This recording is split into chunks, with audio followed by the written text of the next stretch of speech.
Yan yung problema ng sisiw ko. Yan, kumatayin ng dugo. Yan, mahina na rin yung sa dulo. Ayaw nang kumain. Ayan.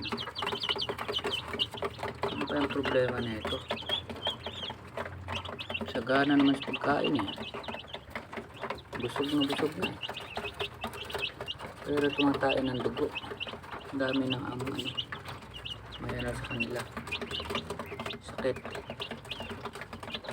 Sana direct makaano pa. Nilagyan ko na ng Solmiox tawag dito, Solpar QR at saka antibiotics. Sana maagapan pa. Dugo yung itain niya.